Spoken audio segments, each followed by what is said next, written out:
Sí, tenía una pregunta para José. Bueno, me ha parecido muy interesante la intervención y espero poder leer el trabajo completo, pero que te quería preguntar porque me interesa personalmente para, bueno, la tesis que he propuesto, que empezaré si no pasa nada en septiembre, el tema de México, porque en algún estudio, algún artículo que he leído he visto que la información sobre los contratos de aprendizaje se encuentra en el archivo de las notarías y te quería preguntar precisamente sobre eso, si has acudido a ese archivo, si lo has encontrado ahí, si ha sido a través de bibliografía secundaria, no sé si me podías dar alguna pista en ese sentido.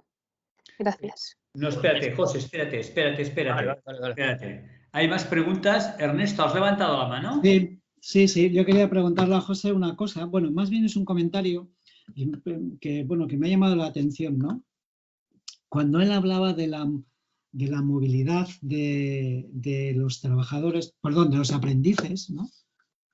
Que salían de casa y se iban a otros lugares, como a otros talleres en otras ciudades.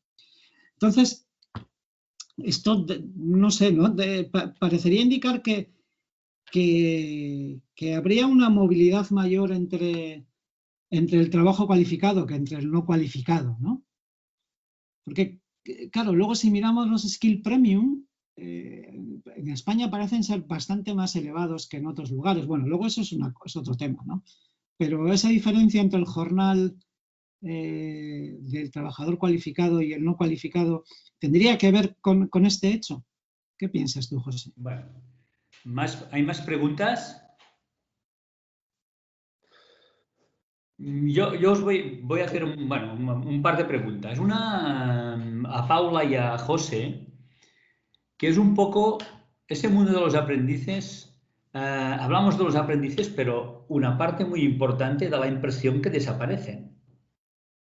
Es decir, desaparecen en el sentido de que uno entra de aprendiz. Tú, Paula, has hecho ahí un cuadro, creo que muy interesante. Y claro, hay un capital humano que no sé si sabéis dónde va, pero es un tema interesante, porque da la impresión que un porcentaje muy importante no se van a convertir en oficiales y menos en maestros.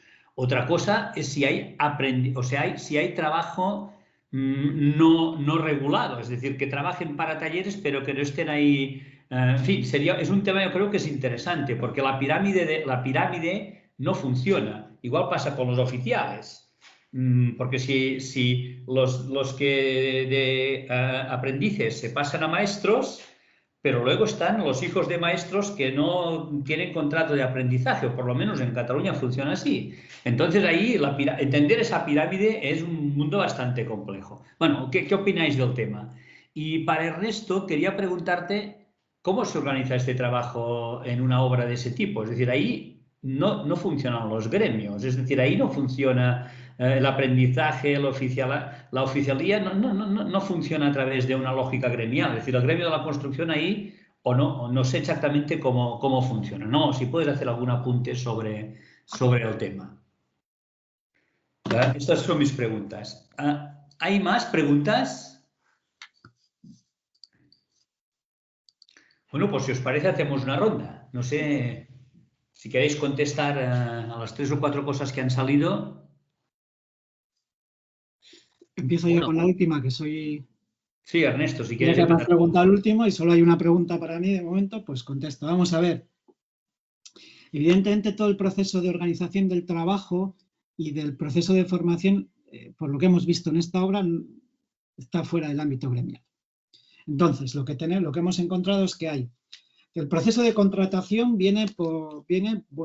funciona de esta manera, ¿no? Hay un capataz, una serie de capataces, que lo que hacen es examinar a los trabajadores. Entonces, suponemos, bien, hay un trabajador que se ofrece como carpintero.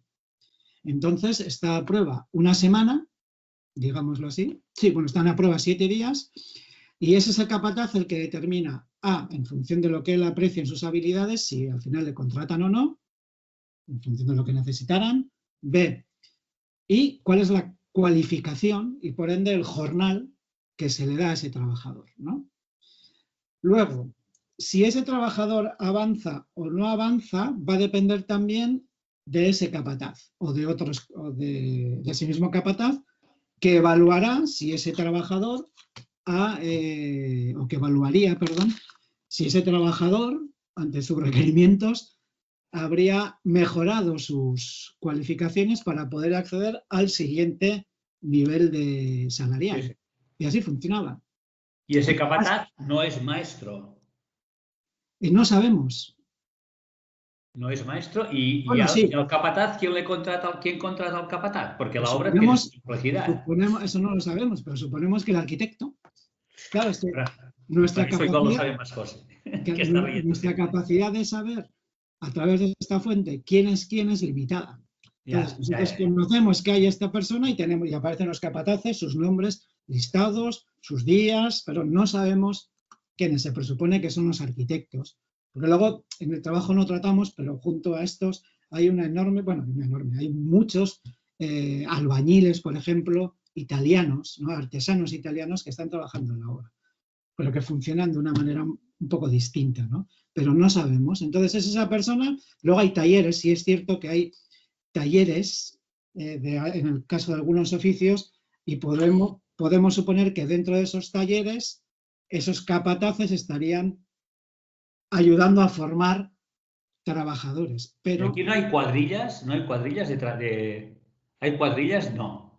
No, probablemente las haya, pero la documentación no la muestra. Lo que las nóminas te dan es un listado nominal de todos los trabajadores ordenados por su habilidad, de mayor a menor. Ya termino. Paula, José. No sé si quiere contestar Paula primero o...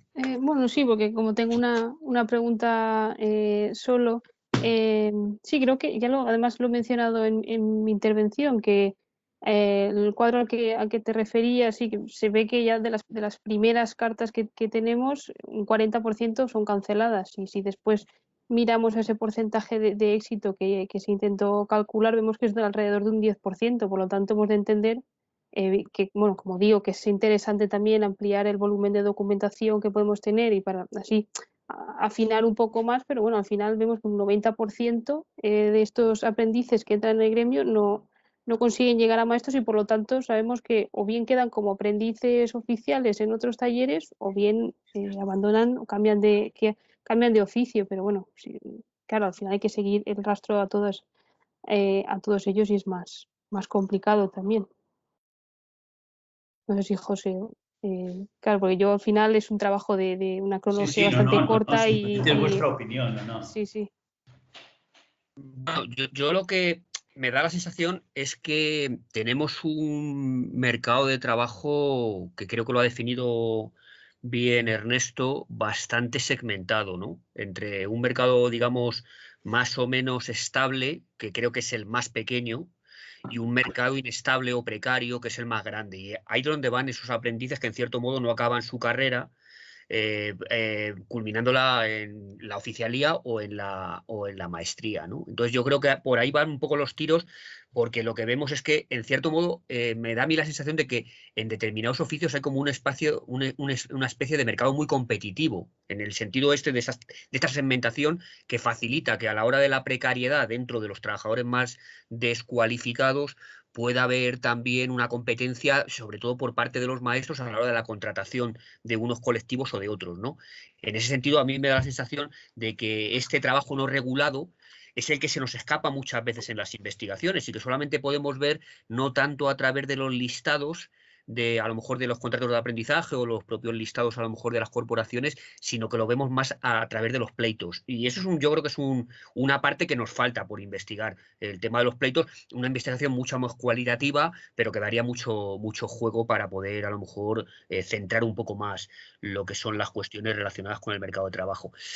Bueno, Paula me ha comentado algo de México y hay investigación ya hecha previa, sobre todo basada en ese archivo que tú has planteado, el archivo de protocolos notariales, que allí se llama el archivo del Corpus Christi, porque está en la base de una antigua iglesia que se llama el Corpus Christi, y en México hay una posibilidad real de poder incluso acceder a determinada información sin moverte de casa, es decir, que lo puedes hacer desde tu propia casa en Valencia. El archivo sobre todo para el 16 y para principios del 17, está digitalizado. De tal manera que tú puedes meterte en la base de datos del propio archivo y tú puedes acceder a unos resúmenes o regestas, que llaman ellos, de las cartas de aprendizaje. Luego tienes otra posibilidad de meterte en el archivo de una fundación, ya te pasaré si quieres la base, la dirección, de una fundación que ha montado este multimillonario mexicano, Slim, que bueno, ahí tienes una posibilidad también de poder ver cartas de examen, o mejor dicho, no cartas de examen, cartas de aprendizaje aproximadamente desde 1660 hasta 1690, 1700 aproximadamente. Y ahí puedes ver la documentación original. Es decir, mientras que en la parte del archivo del Corpus Christi vas a ver regestas, sin embargo en esta puedes ver los archivos originales. Y luego hay una investigación de Von Metz, una investigadora mexicana, que sobre todo se centró en un notario en la década de los 30, de 1630. Yo la otra parte, lo que he visto, al menos para mi base de datos que yo he conformado, lo he hecho a través de estas fuentes, y luego lo que sí en el 18 he mirado fuentes directas. Es decir, yo estuve una vez en México y pude ver en el archivo de notarías, pude ver una parte de la documentación del 18. Y Sandra Luna, que ha hecho una investigación también sobre el tema y ha volcado casi lo básico de los contratos de aprendizaje de México, sobre todo en la primera mitad del 18. Bueno, luego sobre la cuestión de que me ha preguntado también Ernesto, la cuestión de la movilidad entre el trabajo no cualificado. A mí me da la sensación de que evidentemente los aprendices se mueven menos que los oficiales, a pesar de que a lo mejor he podido mostrar otra cosa diferente, no sé si o he dado esa impresión en la presentación, pero se mueven algo menos de los oficiales, pero dependiendo mucho también de las ciudades.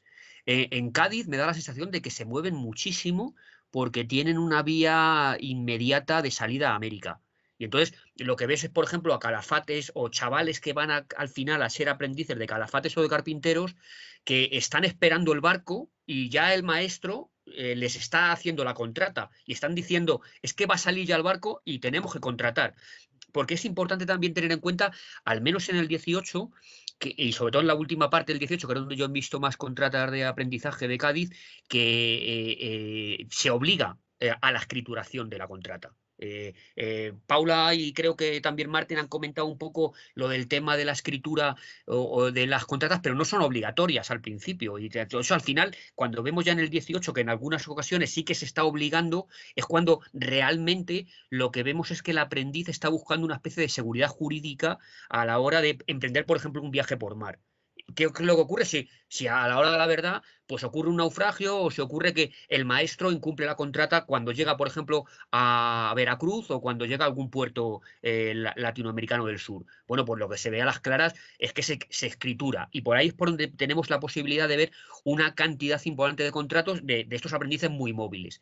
Pero me da la sensación de que si tuviéramos la posibilidad de poder rastrear sobre los oficiales, veríamos más movilidad todavía. Yo cuando he comentado antes lo de la cuestión, a lo mejor muy rápida, de lo que es la aportación de los aprendices, en muchas ocasiones dice que ya tienen principios. Y cuando dice que tienen principios en un contrato es porque ya han estado en otros talleres antes. Pero es que eso es lo básico para los oficiales. Cuando nosotros, a través sobre todo de las cartas de examen, podemos ver un poco la vida laboral que habéis rastreado vosotros también para el Palacio Real, podemos ver la vida laboral de los oficiales, en muchas ocasiones los oficiales que van a ser maestros, porque ya se les ha concedido la carta, directamente dicen esto. Dicen, tenemos que hemos estado, a lo mejor, un oficial que acaba recalando en Madrid, que ha estado a lo mejor en Valencia y que ha pasado al final a Madrid.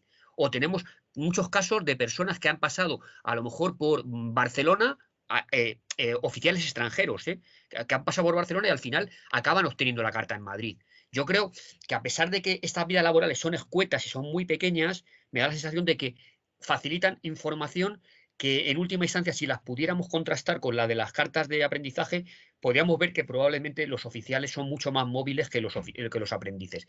Otra cosa diferente es que en los virreinatos americanos lo que vemos es que una gran parte de los chavales que se acercan a las ciudades y sobre todo lo he visto más en Puebla y lo he visto también en Lima y en México, son chavales que realmente lo hacen forzados por la necesidad de que no tienen ningún tipo de posibilidad de subsistencia si no se arriman a un maestro artesano. Y en ese sentido, yo creo que por ahí también podría haber a lo mejor alguna diferenciación clara entre lo que pueden ser los virreinatos y lo que puede ser la península. Y no sé si me quedo con algo. No, creo que no. Hay una palabra, creo, no sé si Ernesto luego quieres pedir algo más. Bueno, espérate. Bueno, está Idenao. Va a hacer una última, si hay una última ronda de preguntas y vamos a cerrar aquí. Idenao, si quieres hacer tu pregunta. Vale, hola.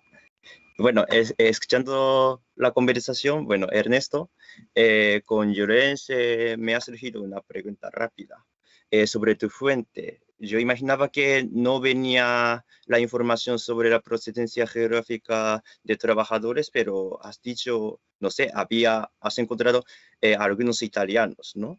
Entonces quería saber, como mínimo de capataces, ¿se puede saber la procedencia geográfica o no? Bueno, gracias. Vale. José, veo que también has levantado la mano. Sí, que yo quería hacer una pregunta a Paula relacionada con si ha visto, que no sé si la fuente lo permite, si ha visto la presencia de madres viudas haciendo las contratas con los maestros.